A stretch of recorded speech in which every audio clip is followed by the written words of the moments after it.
In today's video, we'll be taking a look at a New King James Version study Bible. It's called the Evangelical Study Bible.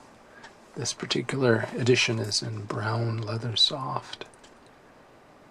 You should be able to see the ISBN there on the back. It's a fairly large volume with large print. It is 9 and 11/16 inches tall, 6 and 11/16 inches wide, and 2.05 inches thick. And to give you a sense for size, here is a MacArthur Study Bible.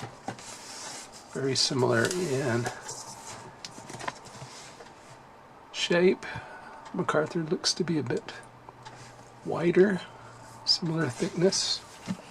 And here's a Bible that I will be reviewing in a few weeks, and it's a New King James Version Study Bible. Very similar here. This has much smaller print than the Bible we'll be looking at today. Here's a look at the box. It's a clamshell box. It opens fairly easily. And on the back, it tells you about some of the features. I've checked, and as far as I can tell, this edition has the full set of references and text and translation notes, so it's about 72,000. At least that's what Nelson used to report. So it has all these additional features that we'll look at. A very nice large 10.5-point comfort print font. Here's a sample of the text, and again, here's the ISBN. Text is laid out in 2 columns in a paragraph by paragraph format. Each column is 55 millimeters wide. I count about 38 characters on a closely spaced line with a lot of characters on it. As many as 55 lines in a column. The page dimensions are, each page is 235 millimeters tall. That's 9 1/4 inches tall. And the width of each is 157 millimeters. That's about 6.2 inches. The top margin from the top of the text line to the edge is 16 to 18 millimeters. The inner margin can be as much as 13. The outer margin here ranges between 12 and 15 millimeters, so it's around ½ inch. And the bottom margin from the bottom of a descender, like the descender there in the Y in Mercy, to the lower edge of the page is 10 to 12 millimeters. As you see, poetry is formatted as poetry, and we saw prose formatted as prose earlier and here. Added words the translators add for smoothing that don't map to words in the original language are shown in an italic font. Pronouns for deity in the New King James Version are capitalized. The text is not self-pronouncing. It uses the Lord rather than Yahweh or Yahweh or Jehovah, mostly in the Old Testament. As you see, the words of Christ are in red. I did mention the text was line matched to the text. The notes are also line matched to the notes. Headings are present in the text. They are in a 10-point brown sans serif font. Similar passages, that is parallel passages or other passages that are related, are not listed there at the headings as they are in some editions. The comfort print font in the text is advertised at 10.5 points. When I compare the uppercase letters to Times New Roman, they appear to be about 10 points in height. The lowercase letters are 11 points or larger when compared to Times New Roman. The line height, baseline to baseline, is 3.8 millimeters. That equates to 10.8 points. I characterize the print as being quite uniform. The non-uniformity is slight to mild, and when you find it, it's most obvious here in the red. So I have page 1533 over the top of 1543, and you can see the darkness of the red here compared to that on the right. There are center column references. You see they're in this sort of greenish tan background. They are in about a 7.5-point font. As I mentioned earlier, I think there are about 72,000 of them because that's the number that you'll find in older editions of the New King James Version. It doesn't say that here, but I think that's probably the right number. I think it has the full set of text and translation notes that are printed in some editions of the New King James Version. Some editions have a shorter or truncated set of text and translation notes. But this one does have the note at cheat, which reads, "Plunder you or take you captive." It also has the text note here at Mark 6:20 that explains that where the New King James Version says he did many things, other translations will follow a different Greek base text and read, was very perplexed. So some editions of the New King James Version do not have all those references or all those text and translation notes, but this one does appear to have the full set. In addition, it has book introductions like this one to the Gospel of Mark. They are printed in about a 9-point font in 2 columns. The books themselves will begin immediately after the introduction, but let's pan down and let you see what's there in the introduction. So after a couple of paragraphs on authorship, we have one on Peter's influence. And you see the nice illustration here of a fishing boat on the left. I'm going to try to pull the other page over in front of the camera. That should work. And so we're continuing here. The dating of Mark. The original audience is down below that. Original audience continues here in this paragraph. Literary features, contents, and then below contents you see outline. So here's the start of original audience. Then you see the outline itself. And so each book in the Bible has this kind of an introduction to it. The books themselves begin immediately after their introductions. You see that the book title is at the outside top, as are the page number and the page contents. Chapter numbers are large and bold. They span a couple of lines. This is fairly typical in more modern editions, and it is in a dark blue right there above my finger. I measured the sheet thickness of this paper to be 39.4 micrometers. That allows me to estimate the paper weight at 36 GSM. There is a sheen on the surface. It's a bit difficult for me to show it to you with all the lamps, but I think you're seeing some of it through here. It is not glossy like a magazine, but it does have a bit of a reflectivity to it. The color is light cream. There is show through, but it's not very distracting. If we go to the beginning, I think you can see letters here through the paper, so that gives you a sense for the opacity. Here you can read the word foreword through the paper, but it certainly does decrease it quite a lot. So now we'll take a look at the material in the back. We're at the end of Revelation here, and you see a 12th century fresco of the New Jerusalem at the bottom of the page.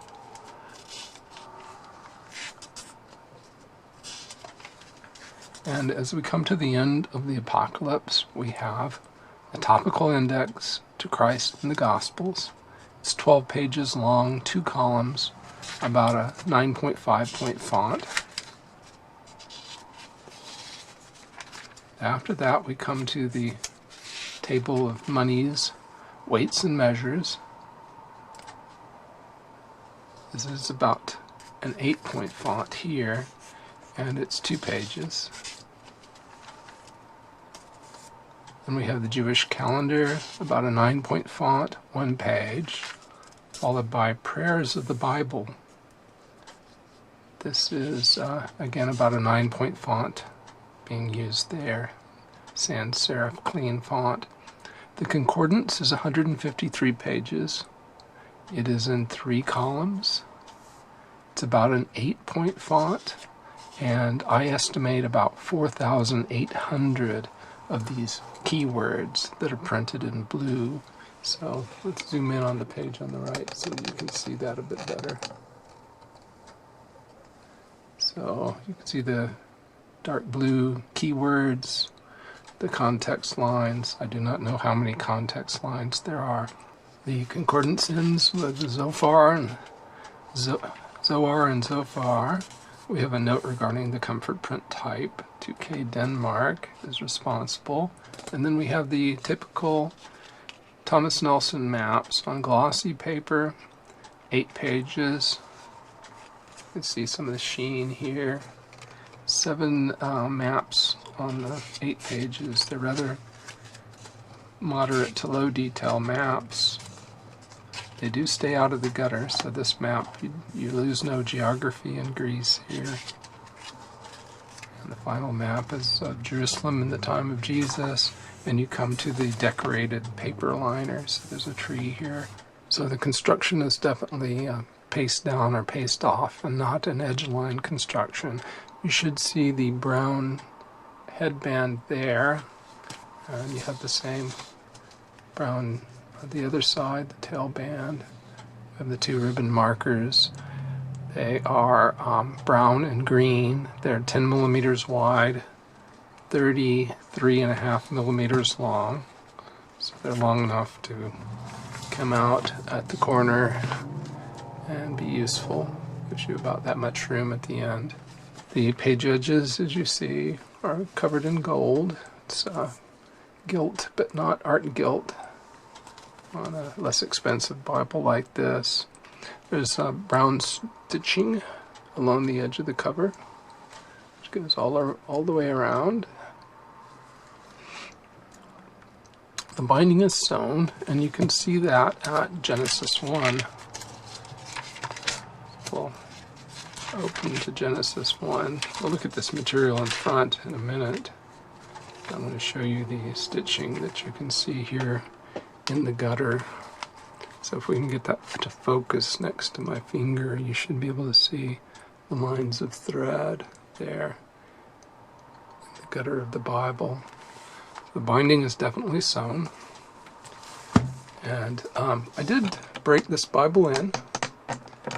I had to separate the pages, which wasn't easy. It involved a lot of fanning of the pages like this. And occasionally you had to twist 2 pages that were stuck together like that, or roll them to get them to separate. But once the pages are separated and the Bible is broken in, it does lie open nicely in Genesis. There is a somewhat narrow inner margin, so you will see this kind of effect where the text rolls away down into the gutter. So you'll probably need to make adjustments to make sure that the page you want to read is flat. So we'll begin at the front of the Bible now and walk you through it. So we see the illustrated brown paper liner, paste off construction. We have a presentation page on the right. It says Evangelical Study Bible presented to by on. Then we have a half title page, a title page, copyright page. It's copyright 2023 by Thomas Nelson.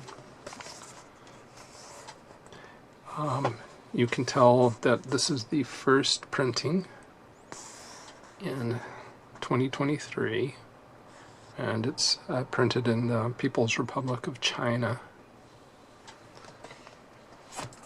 And we have a foreword by Ed Henson, who's associated with Liberty University, which used to be Liberty Baptist University. And the foreword essentially tells you that this Evangelical Study Bible is a revision of the old King James Study Bible. And then Dr. Henson passed away in 2022, so there's an acknowledgement to him. A introduction for the reader that talks about the types of contents here. So you will see in this edition doctrinal footnotes, personality profiles, archaeological sites, apologetics articles, hundreds of full-color photos and images, 50 full-color maps, center column references, articles, additional articles and charts, topical index that we've seen in the back, and the full-color maps at the back. List of contributing editors. Most of these people are Liberty University for their BS degrees, at least. And the contents on the right. We'll zoom in on that on the right to let you see that a little better. So we've seen some of this material. We'll see books of the Testament, special abbreviations. Then we'll have the Old Testament text. The numbering will change from the Romanettes to the Arabic numerals, and the concordance is down here on page 2185. We've already seen the material in the back. Once we get through with the material up front, we will look at the material between the testaments that you see there briefly mentioned. So the books of the Old and New Testament and their abbreviations comes up next. 66 book Bible. Special abbreviations. No Apocrypha here. I've never seen a New King James Version with the Apocrypha, although I think it would be relatively easy for them to do since we already have the King James Version Apocrypha. All right, so we have an essay about how to use the Evangelical Study Bible here, which talks about the doctrine, the annotations at the bottom of the page. We'll look at doctrinal footnotes, personality profiles, archaeological sites, apologetics articles. So here's one about mediums and psychics, in-text maps, which you see a little bit farther down the page there on the right. Then how to use this reference Bible. This is something that was commonly printed in New King James Version Bibles back in the 1980s, but I haven't seen it frequently more recently. So this is a how-to use the cross-references, what all the different symbols mean, what they mean by lit, for instance, here on the right.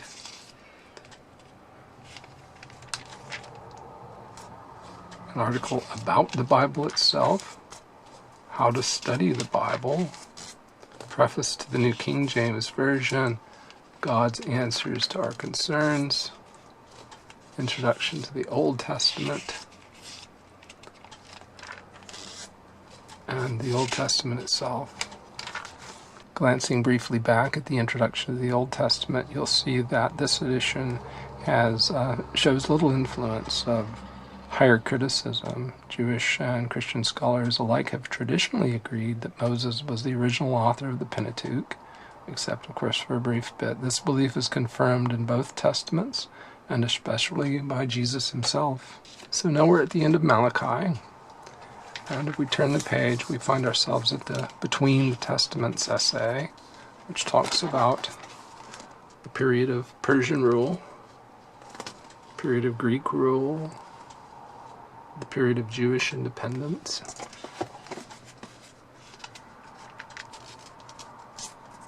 and we have an article about the Jewish sects, starting with the Pharisees. Talks about the Sadducees, the Essenes, and other sects. We have a chronology. So this is for the intertestamental times, leading into the Roman period.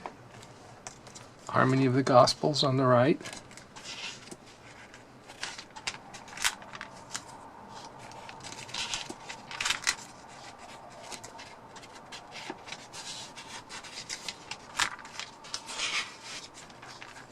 Introduction to the New Testament. Gives you the date of when the books they think were written.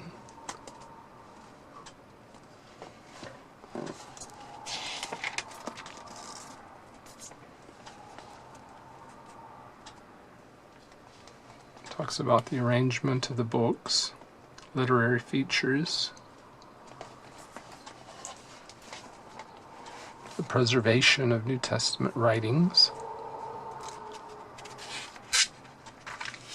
We come to the New Testament itself with the words of Christ in red, and here we are in Matthew. In the introduction to the New Testament, they mention that in Greek manuscripts, that included more than one of the sub-collection, the general epistles were typically placed before the Pauline epistles, whereas Latin translations tended to place the Pauline epistles first, which is common to us these days. But if you get a copy of, say, the Tyndale House Greek New Testament, it will take the other order, with the general epistles before the Pauline epistles. So now we'll take a close-up look at the font, and then we'll do some font comparisons. I think the font is printed darkly enough, and the line spacing seems adequate, although a bit on the tight side. You can see the descenders coming somewhat close to the following line. So you see on the left now the much smaller font in the New King James Version Study Bible. On the left now you see the font in the MacArthur Study Bible. It's not quite so small as the New King James Version Study Bible, but it's still smaller than what you see there on the right. On the left now you see the Orthodox Study Bible, printed not quite as darkly, similar in size but a bit smaller, but the paper is thinner so you have a lot more show through, and it's not line matched. It would be really nice if and when Thomas Nelson gets around to redesigning the Orthodox Study Bible, giving it better paper and a comfort print font. And now on the left you see the ESV Study Bible. My copy is from 2011 or thereabouts, so it's somewhat old, but I think they haven't changed the font. Much smaller on the left, more cluttered background on the left as well. And finally you have here the Christian Standard Bible. This is the Ancient Faith Study Bible. It has kind of a yellow paper, comparable size font. At this point in a video review, I would normally show you some charts that discuss the translation, but I think because we have so much material to cover in terms of notes and articles and so forth, that we will put that off, and I will simply refer you to my ESV versus NKJV videos where I talk about the characteristics of the New King James Version as a translation. We saw in the foreword that the Evangelical Study Bible is based on the King James Study Bible. I have one here that I bought in 1994. It's a wide margin bonded leather. Price tag here is $79.99. I think I paid $40 for it. And here it is. It's a rather large volume. We'll glance at it just to show that there is a traceable connection between the two study Bibles. So we'll look here first at the note. You're looking at the King James Version Study Bible. We have a note at in the beginning, and then one at without form and void. The one at in the beginning has a subnote here for 1-2, God, and a note on created. If we look at our Evangelical Study Bible, we see a note here within the beginning in blue. And if we go to the following page, we see the note about God, note about created, and then one about the heavens and the earth. One thing I did notice is that this inclusion here about no evidence in the Hebrew text for long ages of evolutionary development is absent from the Evangelical Study Bible. I don't know if it has been replaced or entirely removed.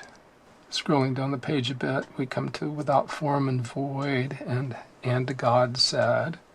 If we look in the Evangelical Study Bible, we see similar material here, without form and void, and then God said. The note at 1:4 is it was good, whereas the note at 1:4 in the King James Version Study Bible talks about light. At the bottom of the first page of Genesis in the King James Version Study Bible, we have a note, the Holy Spirit in creation. It has an illustration and an application. I'm going to zoom out a bit so that I can show you the same note. In the Evangelical Study Bible, bottom of page 1, I think it's a bit more terse. And again, I'm not sure whether the material that's been removed here has been placed elsewhere in the Study Bible. So we'll look at a few of these notes. I would like to tell you that the note font size is about 9 to 9.5 points. Capital letters are close to 9 point Times New Roman. Lowercase letters look to me to be about 9.5 points. This one on Sons of God gives 3 options for who those sons were. On the following page we find a biographical note about Noah. These notes are in about an 8 to 8.5 point font, in contrast to the 9 to 9.5 point font for the standard notes. Here in Genesis 16 there's a doctrinal footnote on the angel of the Lord, which acknowledges that the angel could be a Christophany. There is no footnote at Genesis 19:24, which played such an important role for early Christian writers. Since this Bible has heritage to Liberty University, one would expect it to be premillennial, and this note land promise certainly indicates that hope for the nation's full and final restoration will only be fulfilled during Christ's millennial kingdom. And so if we move forward to Revelation 20, we're not surprised to see a note that describes the people who will be populating the earth during the millennium. And if we move back to 1 Thessalonians chapter 4, we see a doctrinal note on 4:17 about the rapture. At Isaiah 42, under My Servant, there's a note that says, "This servant has all the traits of king, prophet, and high priest, and is none other than the Messiah himself." And if we look at the next column, it says that the New Testament quotes this prophecy as being fulfilled by Jesus. And if we look forward to Isaiah 53, we see a note on the suffering servant passage that says all these images depict the vicarious nature of Jesus' suffering for the wrongdoing of others. At Mark 16:9 through 20, there's a note that says the original ending of Mark's gospel is a difficult textual matter, and I will let you pause and read that if you like. We see a note here at 1 John 2:2 on the word propitiation, and they make a distinction between expiation and propitiation. In the same book there is a doctrinal note on Antichrist, and it does say when the singular, the Antichrist, is used by John, it refers to a particular person who will emerge during the Great Tribulation to lead Satan's work on earth. At Acts 2:38 we can find a note about baptism, which denies that baptism is for the remission of sins. And this, of course, is to be expected. A Bible of this nature. So I'll let you pause that and read that if you like. There's a similar note at 1 Peter 3:20, or rather 3:21. This is the note, so I'll let you pause that and read that. And here's a footnote on 1 Corinthians 10:2, where the passage reads, "All were baptized into Moses in the cloud and in the sea," and it says it's a figurative use of the term baptism. The people were immersed, so to speak, under Moses' authority. The note at 1 Corinthians 10:18 says that this passage should not be taken to mean that the Lord's Supper is a sacrifice. And a few pages further along at 1 Corinthians 11:20, we have a doctrinal note on the Lord's Supper, which essentially appears to me to take a Zwinglian view. While we're in 1 Corinthians, let's just take a moment and look at some of the illustrations. So here's a view down the Lycaon Road towards the Acrocorinth at Corinth. Here's one called The Ruins of the Asclepian Temple in Corinth, Greece. This is Victor's stele with wreaths from Isthmia Gate. This one is entitled Woman Wearing Head Covering. Here's one in 2 Corinthians, the Temple of Apollo. We'll glance briefly at a couple of book introductions, starting here in Isaiah, where they mention the hypothesis that it has multiple authors, and then they say there is, however, substantial evidence to discount the critical view. The introduction to Genesis says there is no valid reason to reject the essential Mosaic authorship of the Pentateuch, with the exception of the record of his death in Deuteronomy 34 and a few geographical updates. In the introduction to the book of Daniel, they talk about the controversy over its authorship, and they give the reasons that scholars reject Daniel's authorship, but then they follow with their own reasons for why Daniel was in fact the author, and it dates to the era at which it claims. At the introduction to 2 Peter, there's a discussion about modern critics' views, the writing's early reception, differences in style between 2nd and 1st Peter, but at the end of the day they say that this was written between the composition of his first epistle and his martyrdom. And then they also show you a nice picture of Mount Tabor. I think we could go on and on looking at notes and book introductions, but I hope you've gotten a sense for the style and the flavor, the approach taken here. I think it's a beautiful volume. It's well laid out. I like the center column references. It is just so much easier to find a reference in a vertical list than it is in a horizontal list. Look at one of those puzzles that you sometimes see, trying to find the pig amongst an array of human faces, and it isn't that easy, but if you line them up vertically, it's straightforward. Nice illustrations. The paper's decent. It has a little sheen to it, but it has good opacity.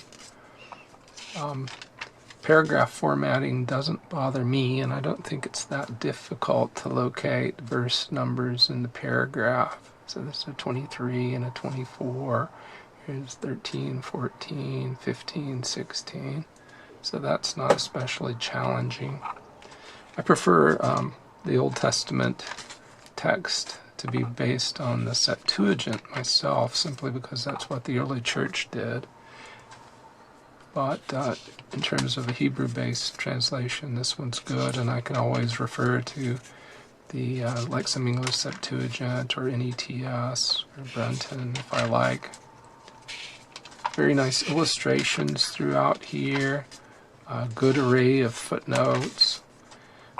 Some of the doctrinal footnotes, of course, the ones that affirm traditional Christian doctrines I agree with, some of the ones I disagree with, but it doesn't matter to me that much that I find myself in total agreement with the authors of a study Bible.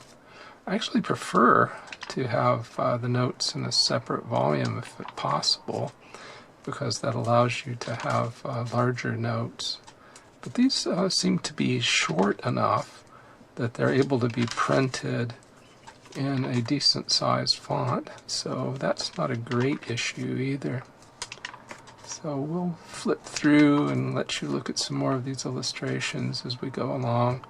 I'll see if I can think of anything else that's not totally inane to say. I tend to disagree with the general approach they take here, with sort of a memorialist view of the Lord's Supper and a symbolic view, a human view of baptism. And while I do lean towards premillennialism, it's because that is what I find in the earliest Christian authors. I do not align myself with dispensational premillennialism, which is a hard word to say, particularly if you have a lazy mouth like mine. So I'm not able to think of anything else useful to say. Paper's good, layout's good, font is nice and large and highly readable. You have to love these comfort print fonts. Sewn binding, very good. I don't know how long Leathersoft will last. Time will tell. Very well illustrated. One thing I think I would like to see differently, of course, done differently, is I would like to see darker red or red replaced with black. And it would have been useful to have an index to all these footnotes and to the doctrinal notes at the bottom of the pages. Well, thanks very much for watching. I hope you found this useful. Remember to like and subscribe and to comment. I appreciate your time.